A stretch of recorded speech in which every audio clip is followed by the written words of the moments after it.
जिंदगी भी कच्ची नींद की तरह होती है। जिंदगी भी कच्ची नींद की तरह होती है। अगर उठने का फैसला कर लिया अगर उठने का फैसला कर लिया तो आपको मंजिल पाने से कोई नहीं रोक सकता। और अगर आपने सोने का फैसला कर लिया तो आपको कुछ हासिल नहीं हो सकता। फैसला आपके हाथों में, नींद प्यारी है या मंजिल। हेलो दोस्तों, नमस्कार। मैं हूं Anju Yadav, learn with India 2024 के ऑनलाइन क्लास में आप सभी का स्वागत करती हूं। दोस्त हम लोग मिलकर एक नई सीरीज की शुरुआत किए थे। वो है भारत के भूगोल, जिसमें 1000 प्रश्नों को हम लोग टारगेट किए हैं, जिसमें से कुछ प्रश्नों को हम लोग मतलब कवर कर चुके हैं और कुछ कुछ प्रश्नों को कवर कर रहे हैं।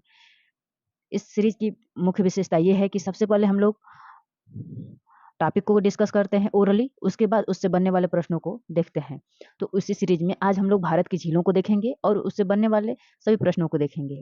और यह जो सीरीज है सभी एग्जाम के लिए अत्यंत महत्वपूर्ण है। भारत में जितने भी परीक्षा होते हैं सभी एग्जाम के लिए, क्योंकि जीएस का ये पोर्शन है। जीएस का मतलब जो होता है सभी लगभग सभी परीक्षा में पूछा जाता है, जैसे C TET, UP TET, UP police, SSC, railway, teaching exam हुआ, बीपीएससी, यूपीएससी, जहाँ भी जीएस पूछा जाता है सभी परीक्षाओं के लिए अत्यंत महत्वपूर्ण ये सीरीज है। और आप लोग हमसे जुड़ करके अपने बेहतर भविष्य की कामना करें और हमसे जुड़ करके अपने उज्जवल भविष्य को बनाएं।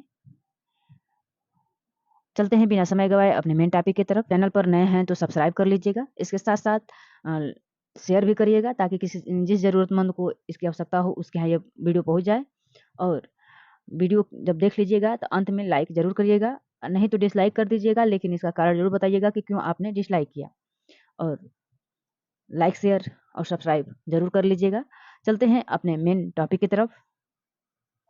दोस्तों हम लोग टॉपिक पहले डिस्कस करेंगे, उसके बाद उससे बनने वाले प्रश्नों को देखेंगे। तो सबसे पहले हम लोग भारत की झीलों को देखेंगे ओरली। भारत में अधिकांशतः झीलें उत्तर पर्वतीय प्रदेश में इधर पाई जाती हैं। और झीलों का निर्माण किस प्रकार हुआ है और उसका उदाहरण क्या है उसको देख लेते हैं। विवर्तनिक झीलें मतलब जो जिसका निर्माण विवर्तन द्वारा हुआ है उसे विवर्तनिक झीलें कहा जाता है। इसका उदाहरण जम्मू कश्मीर में बूलर झील है, जम्मू कश्मीर में बूलर झील है। और ज्वालामुखी द्वारा निर्मित झील वो लोनार झील है जो महाराष्ट्र में स्थित है। अनूप झीलें, चिल्का झील उड़ीसा में है, यहाँ उड़ीसा है। चिल्का झील यहाँ पे है। पुलिकट झील तमिलनाडु में है, पुलिकट झील यहाँ तमिलनाडु में है। तथा कोलेरू झील यहाँ आंध्र प्रदेश में है। तथा और अन्य अनूप झीलें हैं जो केरल राज्य में स्थित हैं। हिमानी झीलें, कुमायूं हिमालय की झीलें उत्तर प्रदेश व उत्तराखंड में की झीलें हैं। जो हिमानी झीलें हैं, मान लीजिए एक विवर्तनिक झील हो गई, एक ज्वालामुखी झीलें हो गई, अनूप झीलें हो गई और एक हिमानी झील हो जो हिमानियों द्वारा निर्मित होती हैं। तो वो झीलें उत्तर प्रदेश और उत्तराखंड में स्थित हैं, जैसे नैनीताल, भीमताल, राकसताल, नौकुचिया ताल, समताल, पूना ताल, मालवा ताल, खुरपा ताल आदि झीलें हैं जो उत्तर प्रदेश और उत्तराखंड में पाई जाती हैं। वायु द्वारा निर्मित झीलें राजस्थान में है। सांभर झील, डिडवाना झील, लूनकरण, सरल और पंचभद्रा झीलें ये राजस्थान की झीलें हैं। हिमालय झीलें कौन कौन है देख लेते हैं हम लोग। हिमालय झीलें, हिमालय की जो झीलें हैं उनको देख लेते हैं। जो हिमालय, ये हिमालय वाला क्षेत्र है तो हिमालय झीलें हिमालय वाले क्षेत्र में ही पाई जाएंगी। तो हिमालय झीलों में भारत का सर्वाधिक झीलें कुमायूं हिमालय में स्थित हैं। जो भारत की सर्वाधिक झीलें हैं कुमायूं हिमालय में स्थित हैं। इस झील में 7 बड़ी झीलें, इस भाग में 7 बड़ी झीलें हैं जिसका नाम नैनीताल, भीमताल, नौकुचिया ताल, समताल, पूना ताल, मालवा ताल और खुरपा ताल है। भीमताल या त्रिभुजाकार झील उत्तराखंड राज्य के काठगोदाम से 10 किमी उत्तर की ओर स्थित है। कश्मीर की झीलें देख लेते हैं। कश्मीर राज्य में फैले पंजाब हिमालय क्षेत्र में 2 अत्यंत सुंदर झीलें हैं जो बुलर झील और डल झील के नाम से जानती हैं, जो कश्मीर में पाई जाती हैं। बुलर झील और डल झील हैं। राजस्थान की झीलें देख लेते हैं। ये राजस्थान है। राजस्थान की झीलें कौन है? सांबर झील है, डिडवाना झील है, पंचपद्रा है, लूनकरणसर है, कुचामन है, डुडवाना है, कछोरा है, रेवावा है और जयसमंद, पिछौला, उदय सागर, फतेहा सागर और राजसमंद ये राजस्थान की प्रमुख झीलें हैं। अन्य झीलों में देख लेते हैं। एक लोनार झील है जो महाराष्ट्र में स्थित है और चिल्का झील उड़ीसा राज्य में स्थित है। यहाँ पे पुलिकट झील तमिलनाडु तट पर स्थित है। यहाँ पे पुलिकट झील और कोलेरू झील एक मीठे पानी की झील है। जो कोलेरू झील है वह मीठे पानी की झील है। प्रमुख कृत्रिम झीलें कौन कौन है? गोविंद सागर झील है जो सतलज नदी पर बनाया गया है। गांधी सागर झील चंबल नदी पर बनाया गया है। हीराकुंड महानदी पर बनाया गया है। रिहंद नदी पर, मैटूर कावेरी नदी पर बनाया गया है। और राजा कृष्ण राजा सागर, कावेरी नदी बनाया गया है। ये कुछ महत्वपूर्ण कृत्रिम झीलें हैं। कौन कौन है एक बार और देख लेते हैं। गोविंद सागर सतलज नदी पर बनाया गया है, गांधी सागर चंबल नदी पर बनाया गया है, और हीराकुंड महानदी पर, रिहंद नदी पर, मैटूर कावेरी नदी पर, और कृष्ण राजा सागर ये कावेरी नदी पर बनाया गया है। चलिए बिना समय गवाए, जो मतलब मैं ओरली कुछ बताई, ज़्यादा बताने पर ज़्यादा वीडियो लंबा हो जा रही है, इसलिए हम लोग यहाँ पे जो जानने लायक था यहाँ पर मैं ओरली बता दी, और प्रश्नों के माध्यम से और झीलों को और उससे बनने वाले प्रश्नों को देखेंगे, और आप लोग वीडियो में बने रहें।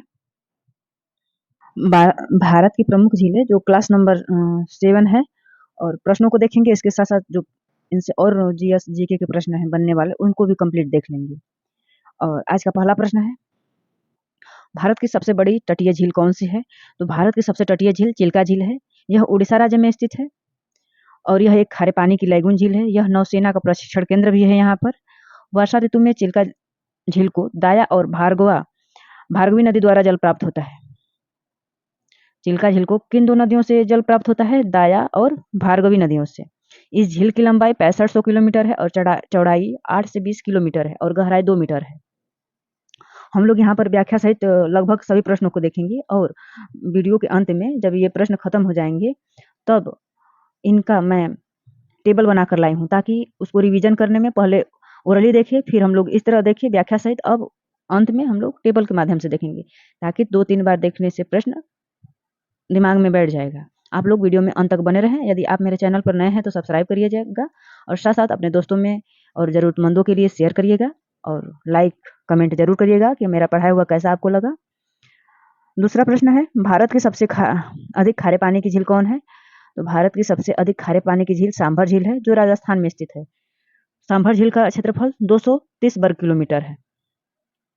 भारत में सबसे बड़ी मीठे पानी की झील कौन सी है? तो भारत में सबसे बड़ी मीठे पानी की झील बुलर झील है, जो जम्मू कश्मीर में स्थित है। इसका क्षेत्रफल 160 वर्ग किलोमीटर है। 160 वर्ग किलोमीटर है। तुलबुल परियोजना इसी पर स्थित है। बुलर झील पर ही तुलबुल परियोजना स्थित है। भारत की सबसे बड़ी कृत्रिम झील कौन है? तो भारत द्वारा, कृत्रिम का मतलब जैसे मानव द्वारा बनाया गया, और प्राकृतिक का मतलब होता है प्रकृति द्वारा बनाया गया। तो जो अब तक देखे वो प्राकृतिक थी। अब भारत की सबसे बड़ी कृत्रिम झील कौन है? गोविंद बल्लभ पंत सागर। गोविंद बल्लभ पंत सागर ये भारत की सबसे बड़ी कृत्रिम झील है, जो रिहंद नदी पर बनाए गए बांध से बना है। जो गोविंद बल्लभ पंत रिहंद नदी पर बनाए गए बांध से इसका निर्माण हुआ है। अगला प्रश्न है, पहाड़ियों से घिरे अभिकेंद्रीय अपवाह वाले विस्तृत समतल गर्त को क्या कहा जाता है? जो पहाड़ियों से घिरा अभिकेंद्रीय अपवाह वाले विस्तृत समतल गर्त को बालसन कहा जाता है। जो पहाड़ियों से घिरा हो और अभिकेंद्रीय अपवाह वाले विस्तृत समतल गर्त को बालसन कहा जाता है। उटकाडला पुल कहाँ स्थित है? उटकाडला पुल डल झील में स्थित है। डल झील जम्मू कश्मीर में स्थित है।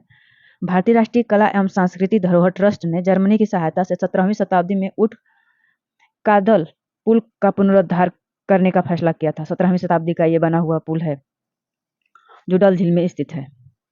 चौरस सतह तथा अनप्रवाहित द्रोणी वाली छोटी झील को क्या कहा जाता है? प्लाया कहा जाता है। जो चौरस सतह हो, जिसका सतह चौरस हो, और अप्रवाहित द्रोणी वाली छोटी झील को प्लाया कहा जाता है। इसमें वर्षा का पानी जमा होता है। जो प्लाया होता है, इसमें वर्षा का पानी जमा होता है और जल्द ही भाप बनकर उड़ जाता है। अधिक नमक वाली प्लाया को सैलिनास कहा जाता है। जो प्लाया है चौरस और अनप्रवाहित मतलब बहने वाली नहीं, छोटी झील को प्लाया कहा जाता है। इसमें वर्षा का पानी जमा होता है, परंतु जल्द ही भाप बनकर उड़ जाता है। जब छोटा रहेगा तो उड़ ही जाएगा। तो अधिक नमक वाली प्लाया को सैलिनास कहा जाता है। प्रश्न बना है सीधे सीधे कि अधिक नमक वाली प्लाया को क्या कहा जाता है? सैलिनास कहा जाता है। और प्लाया को अरब रेगिस्तान में खबरी, ममलाहा तथा सहारा में सिफ्ट कहा जाता है। अगला प्रश्न है, सांभर और डिडवाने खारे पानी की झील स्थित है। कहाँ पर स्थित है? तो थार के मरुस्थल के पूर्वी सिरे पर सांभर और डिडवाना खारे की झील थार यानी रेगिस्तान राजस्थान में स्थित है। सांभर झील किसका उदाहरण है? तो सांभर झील बालसन का उदाहरण है। बालसन मैं ऊपर बताई हूँ। यदि नहीं समझ में आए तो एक बार और वीडियो को पीछे करके आप देख लीजिए। डिडवाना झील किसका उदाहरण है? तो डिडवाना झील प्लाया का उदाहरण है। भारत में सबसे ऊंचाई पर स्थित झील चोलामू झील है, जो सिक्किम में स्थित है। तीस्ता नदी के उद्गम चोलामू झील से ही होता है। महाराष्ट्र में बुलढाना जिले में स्थित लोनार झील कैसी झील है? तो महाराष्ट्र में स्थित लोनार झील ज्वालामुखी उद्गार का उदाहरण है, मतलब से निर्मित है।